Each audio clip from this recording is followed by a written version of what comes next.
Hello. This is going to be a video about Canada and China and, if I have enough time, Australia. But first I'm going to take a short detour into theology. You know that expression, it's an ill wind that blows nobody any good? It means there's absolutely nothing that's so bad that some good can't come out of it. Well, it just so happens that while researching the subject of China, I got an idea that might be a gift to all of you Christians grappling with the mystery of the Trinity. Honest. Now, I'll start by relating a story about a Cambridge mathematician called Richard Porson. He was born in the mid-1700s and he lived through until the early 1800s. He wasn't an atheist, but he was part of a growing rational movement which we now refer to as the Enlightenment. One of his students happened to liken the Holy Trinity to the idea of three men sitting together in a carriage. And Porson snapped back something like, no, if you wanted a true representation of the Trinity, then you have to see one man in three carriages, which I thought was quite witty. Porson's thinking was well before its time, but I'm afraid the good doctor wasn't far enough ahead to take into account modern communications. Because I can think of no better illustration of the Trinity than the relationship between the Chinese Communist Party and all the, ostensibly separate companies which are supposed to be completely apart from the CCP.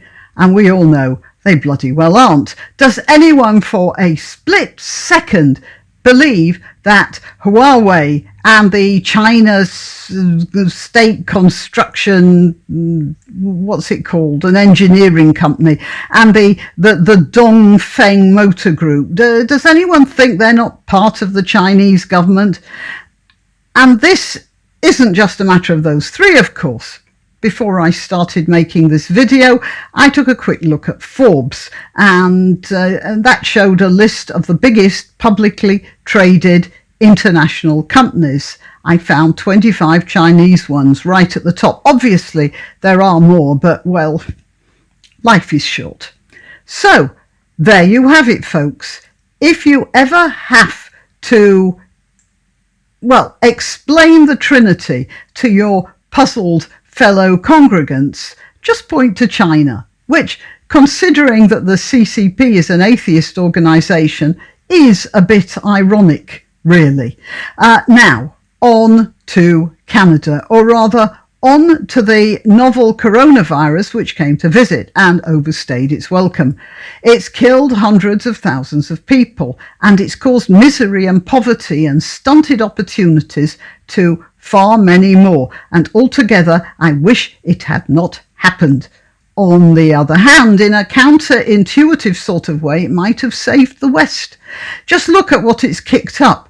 First of all, it's exposed to the world the duplicity and the cruelty of the Chinese government, something no one really wanted to see until now. And secondly, it's proved Trump correct,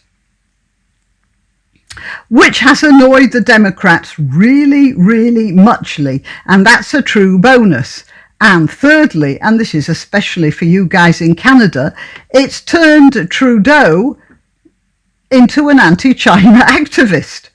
Prior to that, he was busy selling, some say giving away to China, Canadian hotels, Canadian businesses, Canadian land, Canadian tower blocks, and the only questions that were being asked by his government seemed to be along the lines of, do you want sauerkraut on that? Or a little mustard? But now Trudeau has, as it says here, started to show a backbone. which is quite a change, because to begin with, the Canadian Public Health Agency and the Trudeau government were not only very casual about the oncoming tsunami, but even in April, Mr. Trudeau, probably following advice, because I'm afraid I don't give him credit for enough intelligence to make his own decisions, even the wrong ones, Trudeau was refusing to name China as the source of this infection because, well, just look how much Chinese companies own.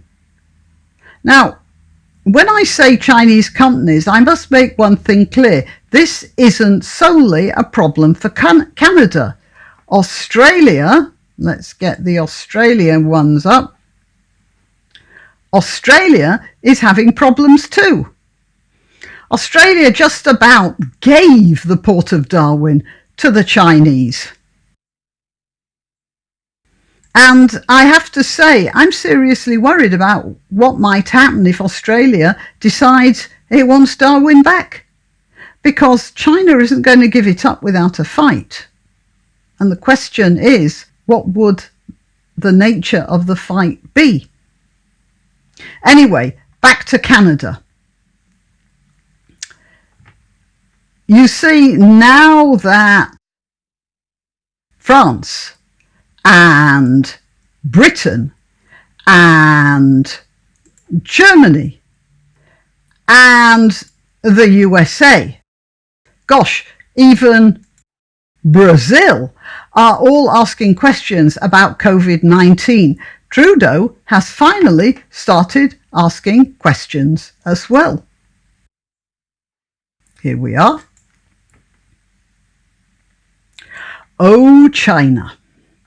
You should know that when you get an ally who's as shallow and as half-baked as Trudeau, someone so eager to please, someone who so desperately wants to be part of the gang, so much so that he even dresses up to pretend to be one of the tribe. Let's just remind ourselves, because it's so much fun.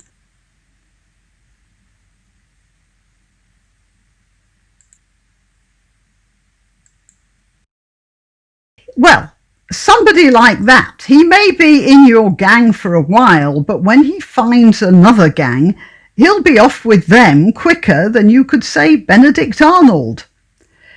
Now that all the people around him are piling in on China, it looks like Trudeau has deserted his bosom buddies and gone over to the other side.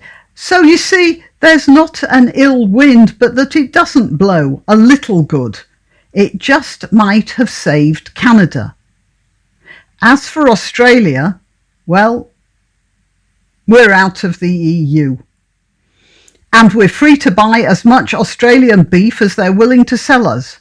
And I'm speaking as someone who doesn't eat beef, but come on, British government, stop arsing about trying to cobble together trade deals with the disintegrating EU. Let's buy as much from Oz as we possibly can. Then Australia won't miss China and we won't miss the EU, not even a little bit. And Australian wine is better than French wine anyway. If you want to donate or contact, the information will be rolling over the Graniopteryx as I speak. Please like, subscribe and share because it does help with the algorithm.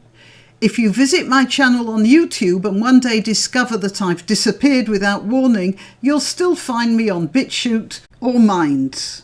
Just go to either of those platforms and do a search for Graniopteryx. If you're already watching this on Bitchute or Minds, good for you. Meanwhile, if you're watching this on YouTube, remember that you must keep checking the subscribe and bell icons because occasionally they reset. Till next time.